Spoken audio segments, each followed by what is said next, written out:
తర్వాత ఇస్తా, మీరు మాట్లాడండి. అధ్యక్ష మరి రిప్లై అయిపోయిందా సార్, లేక రిప్లైయా ఇంటర్వెన్షన్ ఏంటి సార్? ఇది రిప్లై ఇచ్చిండ్రా? ఇది ఇంటర్వెన్షన్ అయింది. ఇంటర్వెన్షన్ అయింది. రిప్లై ఇస్తాడు.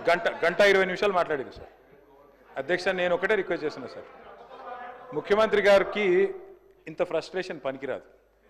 రిప్లై ఇవ్వడానికి వారు జీవితంలో మాకు ఇప్పుడు కాదు అధ్యక్ష, 2009 నుంచి చెప్తున్నాడు ఆయన. నేను ఆడ కూర్చుంటా అన్నాడు, కూర్చున్నాక కూల్ కావాలి కదా అధ్యక్ష. మరి ఇప్పుడు ఎందుకింత ఫ్రస్ట్రేషను, ఎందుకింత నిస్పృహ, ఎందుకింత ఆవేశము మాకైతే అర్థం కావట్లేదు అధ్యక్ష. ఈ ముఖ్యమంత్రి గారిలో ఒక అపరిచితుడు ఉన్నాడు అధ్యక్ష. ఎందుకంటే బయట చెప్తాడు అధ్యక్ష, మొన్న రవీంద్ర భారతిలా మనం ఎవడు నమ్ముతలేడు, మనకు అప్పు ఉడతలేదు, ఎవడు నమ్ముతలేడు, దివాలా తీసామని బయట చెప్తాడు. ఇక్కడికి వచ్చాము 1,58,000 కోట్ల అప్పు చేసినా రొమ్ము విరుచుకొని చెప్తున్నారు.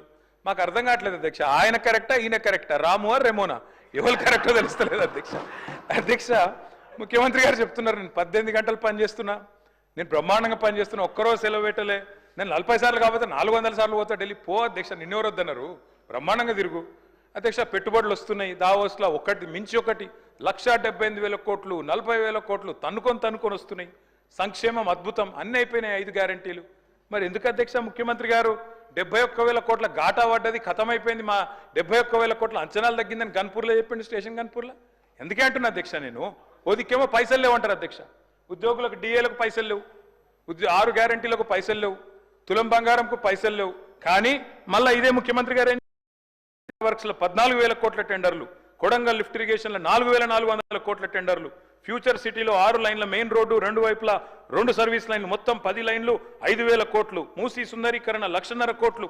ఇన్నిటికి పైసలున్నాయి కానీ 6 గ్యారంటీలకు పైసలు లేవు, తులం బంగారం పైసలు లేవు, మహిళలకు ఇచ్చేందుకు 2,500 లేవు, దేనికి పైసలు లేవు అధ్యక్ష. రుణమాఫీ అధ్యక్ష. నాకు ఒకటి అర్థం కావట్లేదు అధ్యక్ష, రుణమాఫీ అంటే నేను ముఖ్యమంత్రి గారిని సూటిగా అడుగుతున్నా అధ్యక్ష.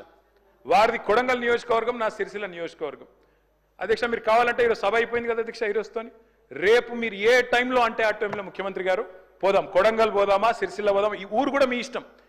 ఏ ఒక్క ఊళ్ళనన్నా 100% రుణమాఫీ అయింది అనే మాట చెబితే నేను శాశ్వతంగా రాజకీయాలు వదిలేసి వెళ్ళిపోతా. ఇది నా ఛాలెంజ్, స్వీకరిస్తారా? కొడంగల్లో కానీ కొండారెడ్డిపల్లి పోదాం అధ్యక్ష అంటే చెప్పడానికి కూడా కొంత ఉండాలి అధ్యక్ష. వారే కదా అధ్యక్ష రైతులను రెచ్చగొట్టింది. 2 లక్షలు తెచ్చుకోండి, ఎంబడే ఓన్రి, డిసెంబర్ 7 నాడు ఇందిరమ్మ రాజ్యం వస్తుంది, 9 తారీఖు నాడు మొదటి సంతకం పెడతా, అయిపోతుంది 2 లక్షల రుణమాఫీ. అయ్యిందా అధ్యక్ష? పోదామా ఏ ఊరికన్నా అధ్యక్ష? నేను అడుగుతున్నా అధ్యక్ష నేను అడుగుతా ఉన్నా. ఇంకోటి అన్నారు అధ్యక్ష, వారు దేవుని మీద ఒట్టు పెట్టినారు అధ్యక్ష. ఇప్పుడు దేవుళ్ళు బాధపడే పరిస్థితి వచ్చింది, ఇది ఎక్కడ అని చెప్పి అధ్యక్ష నేను అడుగుతున్నా.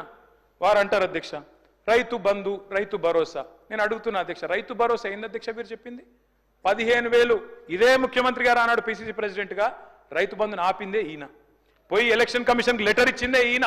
ఆ లెటర్ కాపీ ఇక్కడ ఉంది నా దగ్గర, ఇగో ఇది లెటర్ కాపీ, రేవంత్ రెడ్డి గారు స్వయంగా ఇచ్చిన ఉత్తరం కాపీ ఎలక్షన్ కమిషన్ కు.